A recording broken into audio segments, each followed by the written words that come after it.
to guys Ah, grabe. Sobrang tapang talaga kaya wala, hindi ako kaya nila ligawan kahit marami nagkagusto sa akin. Dahil kapag in-insist mo, minsan susuntokin kita, bugbugin kita, tapos papaluin kita ng desperado. So, ganun ako. Hindi ako nagmamayabang. So, ngayon ko lang, kung gaano ako katapang talaga. So, kapag sinabi ko sa'yo ayaw ko, huwag mo ko ligawan dahil hindi kita gusto, huwag ka na pumilit. Dahil kahit kailan hindi ako nadidefend.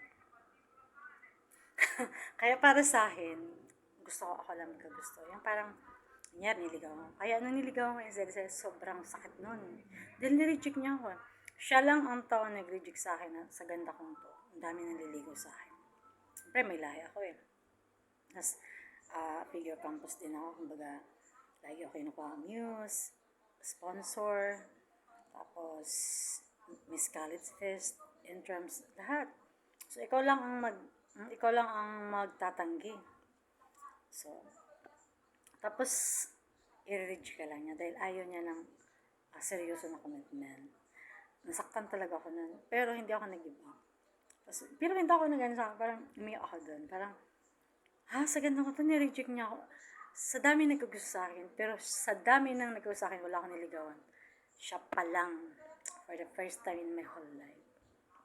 Kaya sobrang nasaktan ako doon. Dati hindi ko tanggap. Pero ngayon tanggap ko na. Kaya sabi ko, diba? So, siguro na ano siya dahil hindi na ako nagko-comment, parang nahimik ako. So, that is my secret weapon. Baga, pinapalakas ko yung pagkatao ko. So, that is, diba ang mga Taurus kasi very, silent power nila yun. So, and then hindi kami nagbibigay ng kahihiyan sa pagkatao namin, even sa family namin. Malinis kami gumawa ng gulo. Tsaka wala akong gulo. Wala akong mancha, wala akong sting. Kaya nga, ang standard ko is high caliber. So, akala siguro ni mahal ko dati, cheap ako na babae. Pero hindi. Paano magiging cheap ang isang tao na hindi nga nagde-date, wala kang kasaganan, di ba? Kaya nga ako niya nagustuhan dahil napaka-innocent ko yun. Yung words na ko, hindi ko alam yun. Sabi ko sa kanya, it's alone. Tapos sabi niya, tapos nang tinignan ako, hindi pala, iba pala meaning. So, yun. Kaya nga sabi niya, sobrang respeto niya sa akin. Sabi niya, kung gano'n niya ako nakita, gano'n din respeto niya sa akin. Dahil sabi niya, ang pagkatao niya daw, depende rin sa karat niya. Pag bastusin ang babae, bastusin mo siya. Pero kapag alam niya nakarespeto, i-respeto din niya. So, yun ang gusto mo sa kanya. Dahil, sa kanya lang talaga ako parang, siya lang ang nakabihag ng puso ko. Yung parang, wow, all total packages. Sa dami na na-encounter ka na, parang, wala lang. Pero siya iba. So, parang, naantig din ang puso. Parang, Cupid arrow doon. Tapos, yung parang, alam mo yung dart, parang ganun. So, ganun yung, doon, ganun yung, doon, kwento. So, that's all. Thank you. Rio Abadoro, special my guys, right? Masaya ako sa buhay ka na na-meet ko siya. And siya din. Pagsalamat siya dahil marami siyang tutunan sa akin.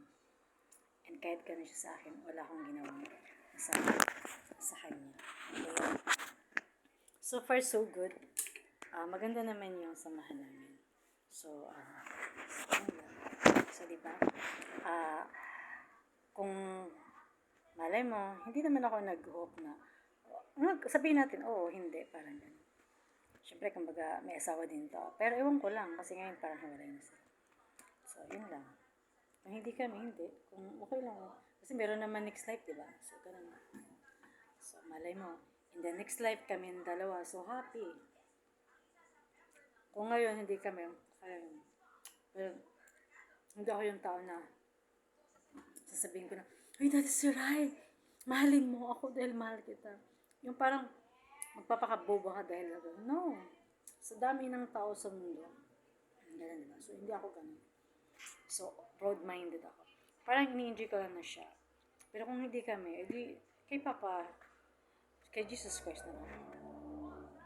So, diba?